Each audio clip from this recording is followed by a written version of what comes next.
여러분 혹시 도광양회라고 하는 사자성어를 들어보신 적이 있습니까? 좀 어려운 사자성어인데요. 감출도, 빛광, 기를 양, 금음회라고 하는 한자인데요. 이 도광양회는요, 빛을 감추어 비치지 않도록 한 뒤에 어둠 속에서 엄밀히 힘을 기른다라는 뜻입니다. 그러니까 자신의 실력과 재능을 감추고 때를 기다린다라고 하는 그 의미의 사자성어입니다. 그 유래를 살펴보면 원나라 말 이 명나라 초기의 사람인 이 소설가인 나관중, 아마 유명한 소설가이기 때문에 아마 들어는 보셨을 텐데요. 중국의 삼국시대에 실제로 있었던 사건들을 기록한 고전 역사 소설이 삼국지연입니다. 이 소설에서 유비가 조조의 식객으로 머물면서 스스로를 낮추며 때를 기다렸던 그 일화에서 이것이 유래되었다고 합니다.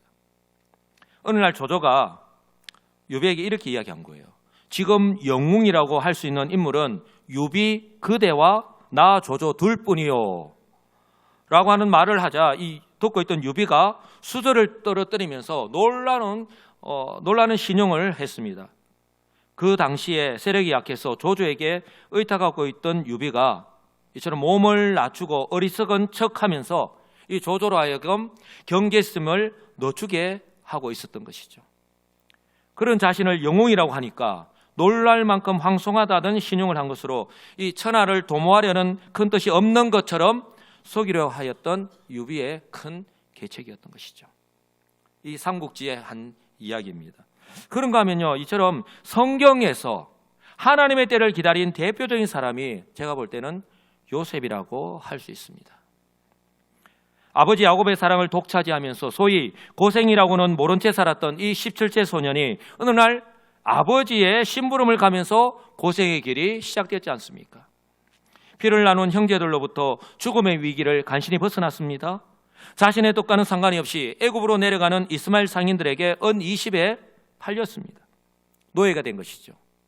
하루아침에 한 가정의 기공자에서 그렇게 사랑을 독차지하던 그런 모습에서 노예의 신분으로 전락했습니다.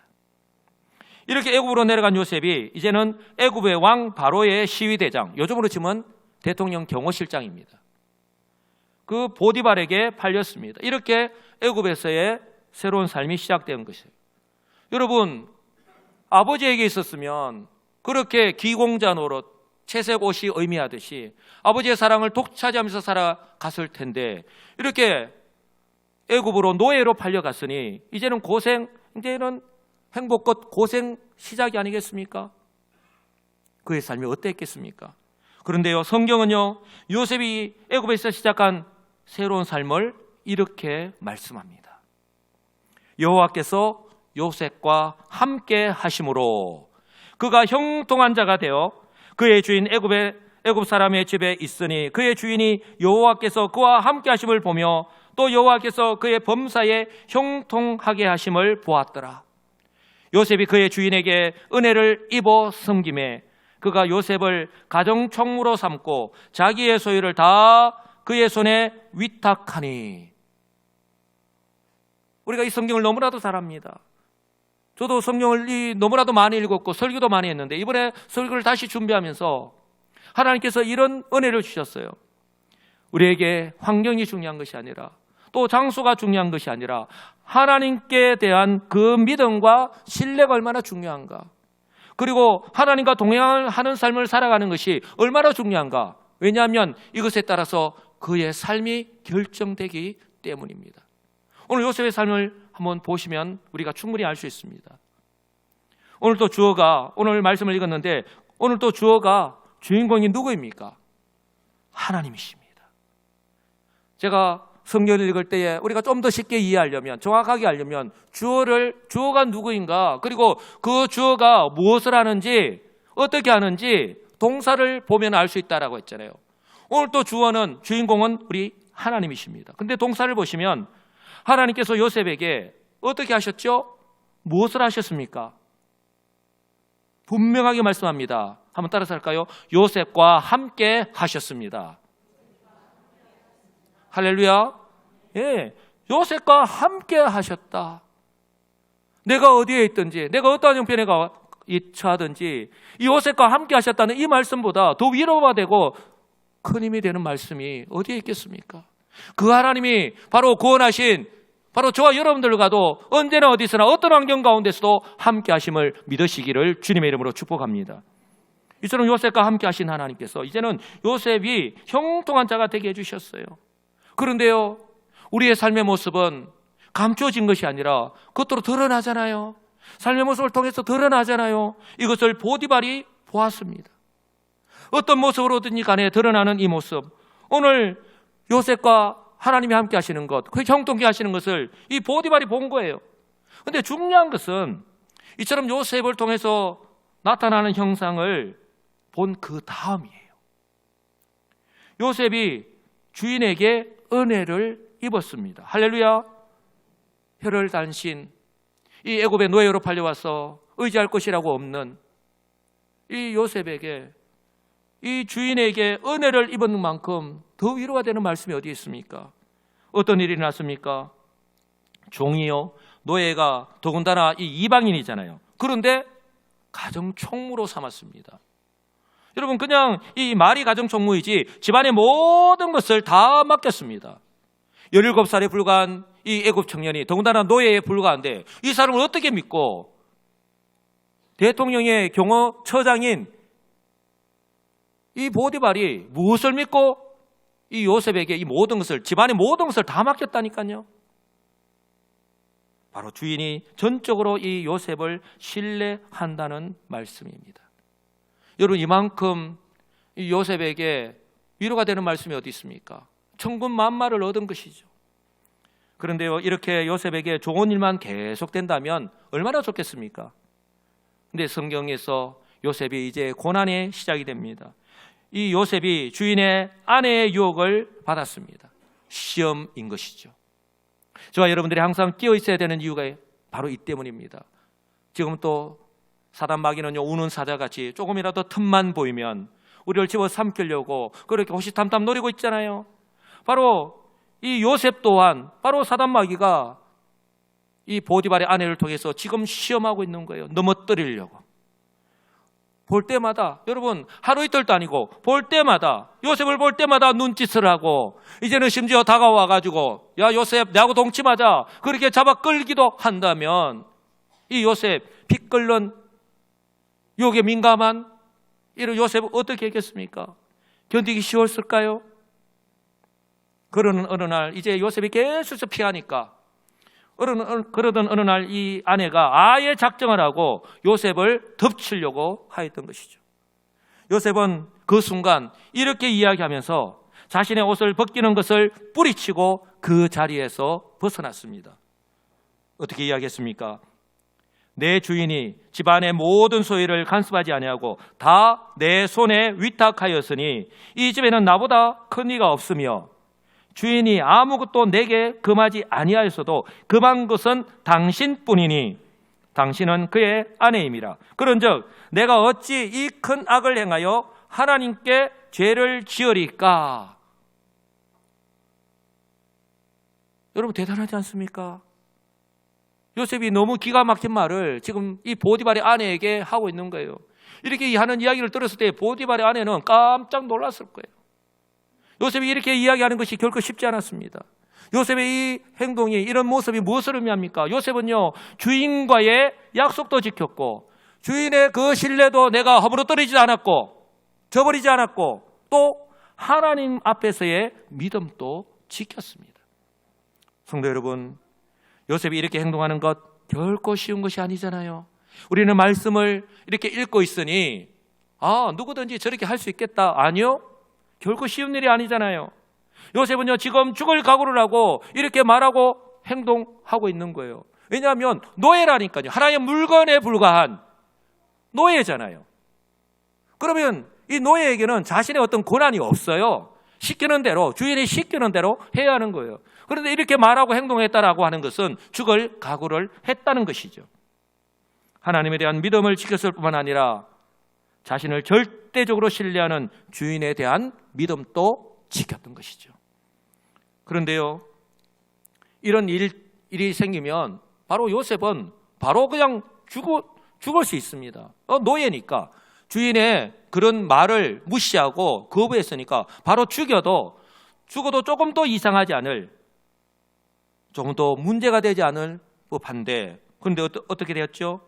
요셉은 일로 죽임을 당한 것이 아니라 오히려 왕의 제수를 가두는 그 감옥에 갇히게 되었습니다. 이런 일들이요 우연히 일어났을까? 성경은 이렇게 말씀을 합니다. 요셉이 옥에 갇혔으나 여호와께서 요셉과 함께 하시고 그에게 인자를 더하사 간수장에게 은혜를 받게 하시매. 사랑하는 성도 여러분, 요셉이요 있는 곳만 바뀌었을 뿐 달라진 것은 아무것도 없습니다. 여호와께서 변함없이 요셉과 함께 하셨기 때문입니다. 그래서요 오늘 보디발로부터 은혜를 입었던 것처럼 이제는 간수장으로부터 은혜를 받게 해 주셨습니다. 그래서 여기에서조차 옥중 제수를 관리하는 집안 사무를 처리하게 되었던 것입니다. 성도 여러분, 하나님께서 요셉과 함께 하셨고 또한 형통한 자가 되게 해주셨다라고 성경은 말씀하고 있는데요, 우리가 이 말씀을 오해하지 말아야 할 것입니다. 이 말씀은 요셉이 마치 아무런 문제 없이, 아무런 어려움 없이 일사천리로 아무런 고난 없이 편안하게 살았다라고 하는 것을 의미하는 것이 아닙니다. 우리가 예수를 믿으면 복을 받습니다 라고 했을 때에 마치 우리는 그 어떤 어려움도 당하지 않는다라고 하는 것으로 오해하는 분들이 너무 많은데 절대로 아니라는 거예요. 그리스도 안에서의 형통은 그것이 아닙니다. 오늘 요셉을 통해서 우리에게 분명하게 말씀을 하고 있잖아요. 오히려요 그 반대입니다. 고난의 연속이잖아요. 이런 환경에서조차 바로 요셉의 이 하나님에 대한 그 믿음 조금도 변함이 없었습니다. 그러니요 이것이 바로 하나님이 요셉을 사랑할 수밖에 없는 이유 아니겠습니까? 신약의 히브리서 11장 6절 말씀 그대로입니다. 뭐라고 말씀합니까? 믿음이 없이는 하나님을 기쁘시게 하지 못하나니 하나님께 나아가는 자는 반드시 그가 계신 것과, 바로 하나님이 살아 계신다고 하는 것과 그 살아 계신 하나님께서 언제나 어디서나 어떤 환경 가운데서도 나와 함께 하신다라고 하는 것, 그것을 믿는 거예요. 믿으시는 우리 성도님들이 되시기를 주님의 이름으로 축복합니다. 그리고 또한 그가 자기를 찾는 자들에게 이렇게 어렵고 힘든 환경 가운데서도 변함없이 하나님 앞에서 살아가려고 고군분투하고 노력하는 것, 바로 그럴 때에 상 주시는 이심을 믿는 것, 그런 믿음으로 살아가는 자, 그것이 바로 하나님을 기쁘시게 하는 믿음이라고 성경은 분명하게 말씀을 합니다. 오늘 구약의 4,000년 전에 요셉이 바로 그 애굽에서 노예의 신분임에도 불구하고 바로 이같이 살아갔던 것입니다. 이제 오늘 본문의 배경이 되는 일들이 시작이 되는데요, 바로 요셉이 있는 그 감옥에 애국 왕의 술 맡은 자와 떡 굽는 자가 왕에게 죄를 지어서 갇히게 되었습니다. 여러분, 왕의 술 맡은 자, 떡 굽는 자는요 왕의 최측근이라고 할 수 있습니다. 왜냐하면 먹는 것과 마시는 것은 일상이잖아요. 믿지 못하는 자를 결코 이런 직분을 주지 않습니다. 그런데 왕에게 밉보였을 수도 있고 또 왕에게 실수를 해서 죄를 지어서 지금 이렇게 요셉이 있는 그 감옥에 갇히게 된 거예요. 그리고 어느 날 그 두 사람이 꿈을 꾸게 되었는데 요셉이 그 꿈을 해석해 주었습니다. 그리고 중요한 것은 바로 요셉이 해석해 준 그대로 그 두 사람에게 그대로 이루어졌다라고 하는 것입니다. 그리고 만 2년이 흘렀습니다. 이제는 어느 날 애굽의 왕 바로가 꿈을 꾸었습니다. 2번 꿈을 꾸었는데요, 그런데 문제는 그 꿈이 바로가 생각할 때에 그냥 넘기기에는 너무나 찜찜한 그런 내용인 거예요. 그래서 애굽에 뛰어나다고 하는 모든 점술가들을 비롯해서 뛰어난 모든 수리객들을 다 바로가 있는 왕궁에 불러 모았습니다. 그런데요, 그 꿈을 해석할 수 있는 사람은 아무도 없었습니다. 해석할 수가 없었습니다. 왜 그럴까요?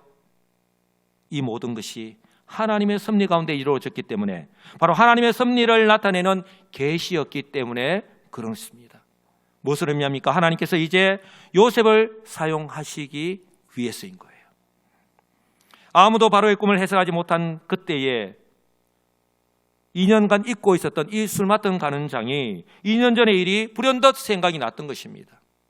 요셉이 자신의 꿈을 해석해 준 그대로 자신이 지금 바로 곁에서 지금 섬기고 있기 때문입니다. 이처럼 술 맡은 가는 장이 이제 바로에게 자신에게 일어났던 그 사실을 자세하게 설명하였습니다. 그러자 바로가 감옥에 있는 요셉을 불렀습니다. 사랑하는 성도 여러분, 우리가 오늘 기억해야 될 것은 우리는 말씀을 읽고 있기 때문에 이것이 그냥 자연스럽구나, 충분히 일어날 수 있는 일이지라고 생각하지만 애굽의 왕 바로는요, 그 당시에 세계의 최고의 지존입니다. 그 왕이 지금 감옥에 있는 지금 노예를 지금 불러 올린 거예요. 대부분의 왕들은 그들도 보지도 않잖아요. 쓸데없는 소리 하고 있네. 그렇게 할 수 있잖아요. 그런데 바로가 지금 감옥에 있는 그 요셉을 불렀습니다. 그 당시에 세계의 패권 국가는 애굽이었습니다. 애굽은 지금의 이집트지요. 이처럼 그 당시에 명실상부한 최고의 권력을 가진 애굽 왕인 이 바로가 감옥에 갇혀 있고 이제 갓 30살밖에 되지 않은 이방 나라인 이 히브리인이자 노예에 불과한 한 청년에게 지금 무엇을 합니까? 자신이 꾼 꿈을 이제는 자세하게 이야기하고 있는 거예요. 현실적으로는 도저히 불가능한 일이 지금 그 애굽의 왕 바로에서, 그 왕궁에서 지금 벌어지고 있는 것입니다. 이것이요, 어느 날 갑자기 우연히 일어난 일이 아니라 바로 언약에 신실하신 하나님의 섭리 가운데 일어난 것입니다. 할렐루야. 한번 보십시오. 바로가 꿈의 내용을요, 요셉에게 이야기하자마자 요셉은요, 그 꿈을 해석하지 못한 애굽의 그 모든 점술가들과는 달리 이 바로 앞에서 바로의 그 찜찜하고 답답했던 마음을 시원하게 뻥 뚫어 주었습니다. 내용 설명도 바로가 말한 것을요, 그대로 이야기 쉽게 설명해 주었습니다. 어떻게 이야기해 주었습니까? 바로가 2번의 꿈을 꾸었는데 같은 꿈인데 다르게 나타났다, 그렇게 이야기했습니다. 하나는 소위 살찌고 아름다운 7 암소와 악하고 심히 흉하고 파리한 다른 7 암소 꿈입니다. 여기서 심히 흉하고 파리한 그런 7 암소가 나오는데, 심히 흉하고 파리하다라는 말은요, 보기에도 흉측할 정도로 뼈만 앙상하게 남은 상태, 우리가 어떤 상태인지를 충분히 이해하실 거예요. 그리고 다른 하나는 한 줄기에 무성하고 충실한 7 이삭과 가늘고 동풍에 마른 다른 7 이삭 꿈입니다. 요셉은요, 이 꿈을요, 바로가 2개의 꿈을 꾸었지만 이렇게 이야기합니다. 같은 꿈, 다른 표현이라고 말씀을 합니다. 그러면서 바로에게 이렇게 분명하고 담대하게 선포합니다. 어떻게 이야기했냐면, 당신이 꾼 꿈은 하나님께서 그가 하실 일을 당신에게 보이신 것이다. 여러분, 노예가 감히 세계 지존의 그 왕 앞에서 그렇게 꿈 해석을 하는 것으로도 참 대단한 일인데, 그 뒤에 해결책까지 이렇게 이야기한다는 것은요, 쉽지 않습니다. 당신이 꾼 꿈은 하나님께서 그가 하실 일을 당신에게 보이신 것이다. 어떻게 이렇게 담대하게 이야기할 수 있습니까? 무엇을 의미합니까? 바로 하나님께서 이방 나라의 왕을 사용하셔서라도 구원 역사를 이뤄 가신다는 말씀이에요. 바로는 세계 최고의 지존입니다. 그런데요, 이 세상을 애굽의 왕인 바로가 통치하는 것이 아니라 바로 하나님께서 이 세상을 통치하고 계신다라고 하는 것을 지금 요셉은요, 바로에게 분명하게 보여주고 있는 거예요. 바로 너가 세계 최고의 지존이지만 바로 하나님의 손아귀에 있다, 하나님의 그 구원 섭리 안에 있다라고 하는 것을 분명하게 보여주고 있는 것입니다. 그리고 꿈의 내용을요, 2가지로 나누어서 정확하게 해석해 주었습니다. 첫째는 7년의 풍년과 7년의 흉년이 일어나게 될 것인데, 7년의 풍년이 있고 난 뒤에 이 풍년을 잊을 만큼 7년의 큰 풍년이 올 것이라는 거예요. 20절을 보시면 그 파리하고 흉한 소가 처음에 7 살찐 소를 먹어치웠다라고 하는 표현과 24절에 그 가는 이삭이 좋은 7 이삭을 삼켰다라고 하는 그 표현에서 충분히 알 수 있습니다. 그렇게 분명하게 말씀합니다.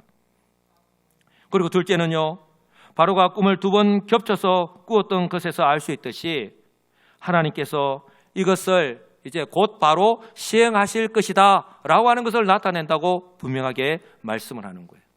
뭐 그렇게까지 이렇게 해석을 해줄 수 있습니다. 그런데요, 세 번째는요, 요셉이 바로에게 해결책까지 제시한 거예요. 이거는 도를 넘어선 것 아닙니까? 어떻게 이 노예가, 이 종이 지존인 바로에게 해결책까지 이야기하는 거예요.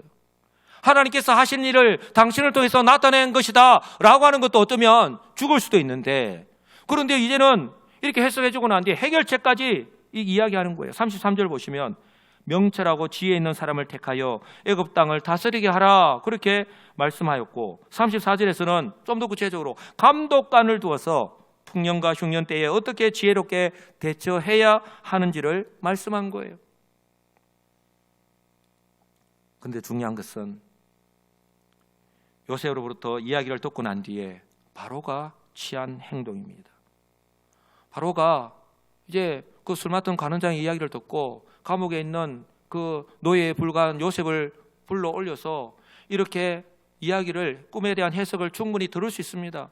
또 해결책까지 뭐 목숨을 내어놓고 이야기했다 치고 그렇게 들을 수 있습니다. 그런데 이제 중요한 것은 바로가 요셉으로부터 들은 말을 그대로 믿느냐 하는 것과 또한 그 들은 대로 그대로 행하느냐 하는 것은 또 다른 문제이거든요. 여러분이 바로라면 요셉의 말을 듣고 그대로 100% 믿고 그대로 이렇게 시행하시겠습니까? 그렇게 판단을 하고 그렇게 지시를 하시겠어요? 결코 쉽지 않다는 것이죠. 그런데 놀랍게도 바로는요, 요셉이 말한 것을요 그대로 믿었습니다. 할렐루야. 저는 이것이 하나님 은혜이자 하나님의 섭리라고 분명히 믿습니다. 어떻게 알 수 있냐고요?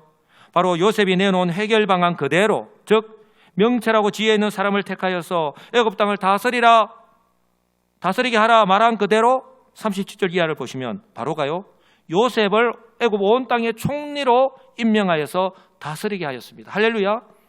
말한 그대로 요셉을 그냥 애굽의 총리로 세운 것입니다. 바로 언약의 신실하신 하나님께서 요셉을 통해서 구원 역사를 이루어 가셨던 것이죠. 사랑하는 성도 여러분, 도저히 불가능한 이런 일이 지금부터 약 4,000년 전 그 당시에 세계 최고의 국가인 애굽에서 최고의 권력자를 대상으로 지금 일어난 거예요.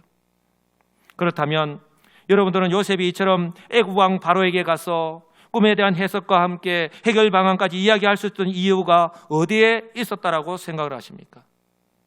요셉이 애굽의 그 모든 점술가들보다 술객들보다 뛰어났기 때문에, 능력이 출중했기 때문에 그들은 학문을 체계적으로 배운 사람들입니다.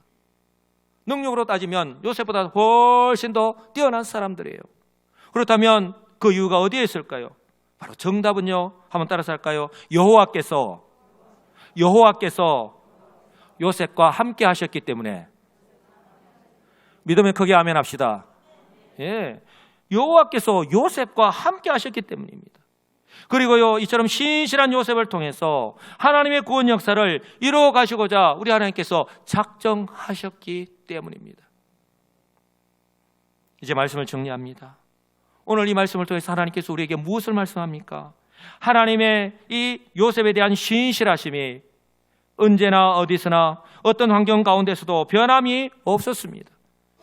우리는요, 예수를 믿고 성도로 살아가고 있는 저와 여러분들이 어떤 환경, 어떤 고난을 만난다 하더라도 이것을 결코 잊지 말아야 합니다. 결코 잊어서는 안 됩니다. 하나님의 이 요셉에 대한 신실하심이 언제나 어디서나 어떤 환경 가운데서도 변함이 없듯이 바로 그리스도 안에서 구원한 오늘 성도로 살아가고 있는 저와 여러분들 역시 동일한 하시기 때문입니다. 할렐루야. 모든 것이 다 바뀌고 변한다 하더라도 하나님께서는 조금 더 변함 없이 함께 하신다고 하는 이 말씀만큼 성도인 저와 여러분이 확신할 수 있는 말씀, 위로가 되는 말씀, 큰 힘이 되는 말씀이 어디에 있겠습니까? 위로가 되고 격려가 되고 힘이 될 줄 분명히 믿습니다. 그러므로요, 지금과 같이 걱정, 근심, 염려할 수밖에 없는 시대를 살아가고 있는 저와 여러분이 반드시 꼭 붙잡고 잊어버리지 말고 마음에 새기면서 살아가시는 저와 여러분들 되시기를 주님의 이름으로 축복합니다. 그런가 하면요, 이 요셉의 하나님에 대한 믿음 또한 언제나 어디서나 어떤 환경을 만난다 하더라도 변함이 없었습니다. 이걸 우리가 잊지 말아야 됩니다. 이처럼요, 그 사람의 믿음은 어떤 삶의 환경을 만난다 하더라도 오늘 요셉을 통해서 우리에게 분명하게 보여주시듯이 그가 하는 말과 행동을 통해서 반드시 나타나게 되어 있는 거예요. 그러니 요셉의 이처럼 변함이 없는 모습을 지켜보신 하나님께서 어찌 은혜를 베풀어 주시지 않을 수가 있겠습니까? 이것이 바로 우리는요, 이해할 수 없지만 하나님께서 바로 요한복음 3장 16절에서 말씀하신 그대로 하나님이 세상을 이처럼 사랑하사 독생자를 주셨으니 이는 그를 믿는 자마다 멸망하지 않고 영생을, 구원을 얻게 하려 하심이라고 분명히 말씀하고 있는데, 바로 이 모든 것이 하나님의 섭리 가운데에 이루어 가셨던 것입니다. 비록 그 당시는 야곱도, 그리고 꿈을 꾸고 형들에게 자랑하듯이 이야기한 요셉도 모르고 또한 형들도 몰랐지만, 그리고 비록 계속되는 고난의 과정은 있었지만 하나님께서는요, 이러한 구원 섭리를 따라서 예수 그리스도를 통해서 구원 역사를 성취하신 것입니다.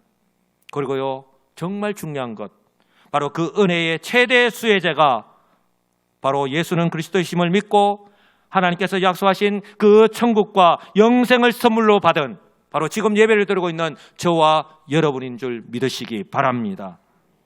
사랑하는 성도 여러분, 그 무엇보다도 4,000년 전 요셉과 함께 하신 그 하나님께서 지금 현재 저와 여러분과도 변함없이 함께 하시는 줄 믿으시기 바랍니다.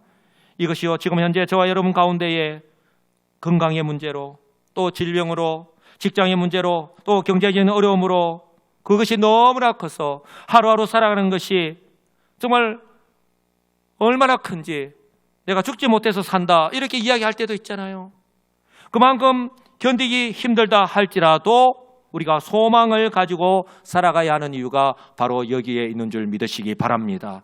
왜냐하면 우리는 이 세상의 삶으로 끝나는 것이 아니라 이 세상의 삶을 마치면 우리 하나님께서 우리에게 예비하신 그 상급을 받고 저 천국에서 영원한 삶을 살아가야 하는 천국 백성이기 때문입니다. 그러므로 이것을 잊지 마시기 바랍니다. 세상이 받을 수 없는, 세상이 결코 알 수 없는 이 하나님의 은혜와 복을 이미 받았고 우리 앞에 놓인 이러한 현실 때문에 우리가 확신하지 못하고 깨닫지 못할 뿐이지 이 은혜는 지금 또 여전히 변함이 없다고 하는 사실을 믿으시기 바랍니다. 그러므로 바라기는요, 비록 세상 속에서 살아가고 또한 세상 영향을 받으면서 어렵고 힘든 환경 가운데 살아갈 수밖에 없지만, 그러나 요셉을 통해서 알 수 있듯이 하나님께서 변함없이 우리와 함께 하신다. 하나님께서 변함없이 저와 여러분 한 사람 한 사람을 향한 계획을 가지고 계신다. 아무도 아멘 안 하시네. 저와 여러분의 현재 있는 모습 그대로, 우리의 모습을 누구보다도 우리 하나님 잘 아시잖아요. 연약함도 아시고 우리가 얼마나 고군분투하며 살아가는 것 또한 우리 하나님께서 잘 아십니다. 우리의 있는 모습 그대로 사용하셔서 구원 역사를 이루어 가시기를 원하신다라고 하는 사실을 믿으시기 바랍니다. 하나님께서 뭐가 아쉬웠어? 하나님께서 뭐가 아쉬워서 나 같은 것이 무엇이 간데, 나는 나이도 많고 나는 병들었는데 나는 가진 것도 없는데 나는 아무것도 할 수 없는데, 아니요, 내가 처한 이런 형편만을 보시고 낙심하고 포기한 채로 살아가서는 안 될 것입니다. 왜요? 이것은 나에게 생명을 주시고 나를 구원하시고 나를 향하신 계획을 가지고 계시는 그 하나님을 제안하는 것입니다. 하나님 지금도 살아계시고 우리와 함께 하시잖아요. 그러므로요, 요셉처럼 하나님께서 언제라도 나와 함께 하심을 믿고 성령의 은혜를 사모하는 마음으로 하나님께로 매일 한 걸음씩만 더 가까이 나아가시기 바랍니다. 지금이 바로 그때라고 여기시고, 나를 둘러싸고 있는 환경은 분명히 어렵고 힘들지만 한번 믿음으로 순종해 보시기 바랍니다. 이렇게 하루가 이틀이 되고 한 주간이 되고 한 달이 지날 때에 저와 여러분의 영혼이, 우리의 속사람이 날마다 새로워져서 우리의 입술에서 하나님, 내가 너무 힘들어서 못 살겠습니다. 내가 이렇게 살아서 뭐 하겠습니까? 하나님 아버지, 너무 힘듭니다라고 하는 그 고백이 하나님께서 나와 함께 하심을 믿습니다. 하나님께서 오늘도 나와 함께 해주시니 감사합니다. 하나님 오늘까지 여기까지 내주시니 감사합니다. 하나님께서 영통하게 해주시니 감사합니다. 모든 것이 하나님의 은혜입니다라고 하는 그런 감사의 고백이 우리의 입술로부터 나올 줄 분명히 믿습니다. 우리의 남은 인생을 이처럼 하나님께서 나와 함께 하심을 믿고 또한 요셉처럼 그렇게 순종하며 그러면 신실한 모습으로 살아갈 때에 나를 통해서 형통케 하시는 그 삶 또한 경험하면서 우리의 남은 인생을 살아가시는 지혜롭고 복된 우리 성도들이 다 되시기를 우리 주 예수 그리스도의 이름으로 간절히 축복합니다. 아멘.